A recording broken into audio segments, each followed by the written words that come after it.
All right, welcome to the Experience Better video podcast series. I'm Josh Buechler, PT. My name's Adam Lees, PT as well. So Adam, this week we got the World Series going on. We're going to maybe take a little break from the Huskers and let them heal a little bit more. Probably a good idea. Lick their wounds, and we're not just going to talk about it. Yep. Let's talk about baseball a little bit. Not a sport a lot of people are into anymore, but we got the World Series going on, and we got our famous front desk person, Kathy, who's a huge Washington Nationals fan. That's right. She's waving over there, but she won't come on camera, but that's okay.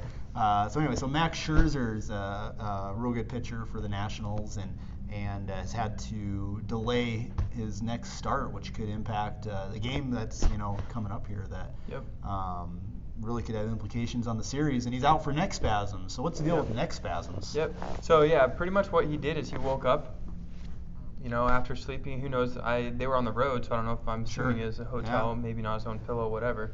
But he woke up and his neck was really sore to the detriment he couldn't pitch, which is crazy. A World Series game.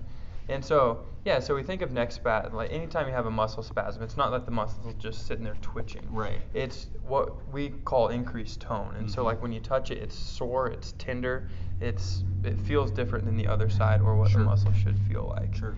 And so when he woke up, I guess he just probably slept on it wrong, had his neck positioned oddly. And so now it's sore. With that, there's a lot of different things that you look for. Number one, I'm sure his range of motion was pretty limited. Right. And so you look for like what directions is that motion limited, and that kind of cues you in, is it muscle or is it like facet joint or the actual joints of the neck where the neck moves up and down. But essentially you could think of the way you described the spasm is essentially like flipping a light switch on and you can't get it off.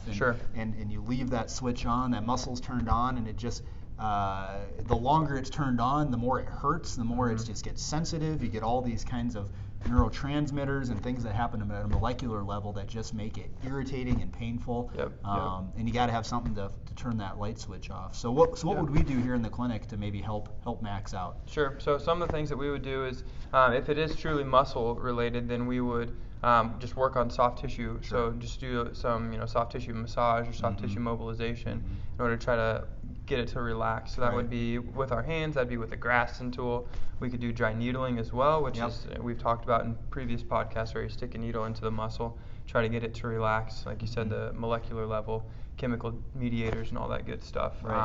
Allow what's causing the muscle to be turned on or constantly engaged, allow the whatever that is, whether that's sodium, whether that's potassium, whether that's calcium, to release out into this space surrounding the muscle like it's supposed to be able to, in order to let that muscle relax. Right. We've had a lot of good luck with dry needling here with this this kind of exact type of circumstance.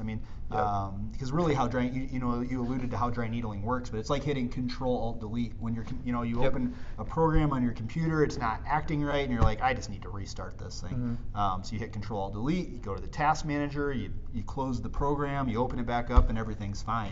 Dry needling is kind of the same with the muscle. Very similar. Just trying to reset everything that's inside as far as the chemical mediators.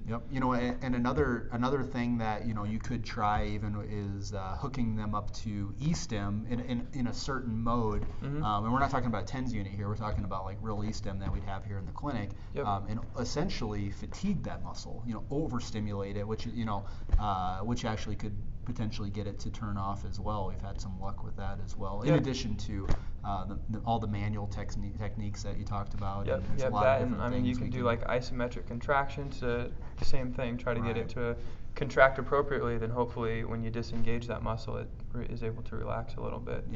It's kind of interesting to think about, these Major League Baseball players have problems just like us. You go to sleep at your parents or your in-laws or somewhere else, and you wake up and you can't even walk. You sleep wrong, whatever. These guys have those same issues, but fortunately there's things out there that can help out with that kind of thing. So So hopefully he's able to get back and pitch. I know he's not pitching tonight, but on Tuesday. But so we're halfway through the Husker season or so, and I thought I'd share some funny stories about Jolie, our daughter, has come up with over the past 7-8 weeks here.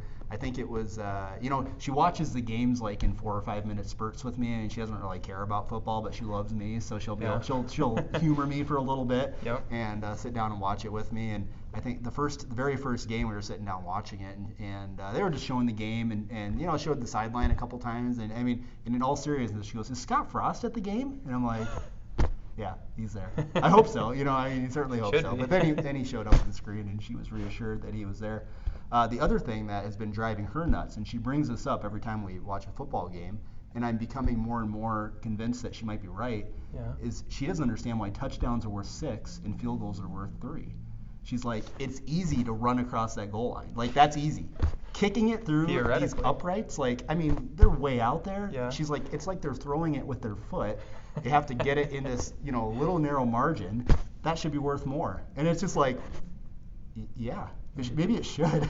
Yeah. I mean, you talk about. That wouldn't fare well for Nebraska this year. No, not at all. You talk about goals, and the end zone is the goal, and anyway. So, but it's really gotten me questioning. Should a field goal maybe be worth more? It is a more difficult task. Yeah, that's 100% true. So, any Husker predictions? We got Purdue coming up this week. Any thoughts on how the game's gonna go?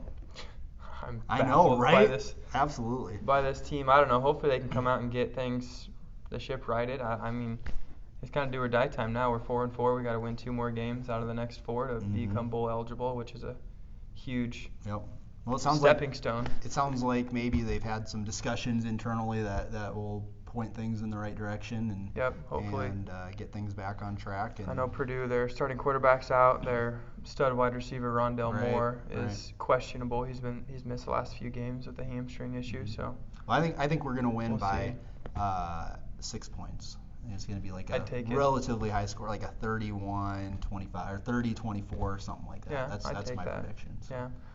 Yeah. I don't even know what to say anymore. I know. So I'll go along with you. Perfect. All right. Well, thanks for tuning in, and we'll see you next time.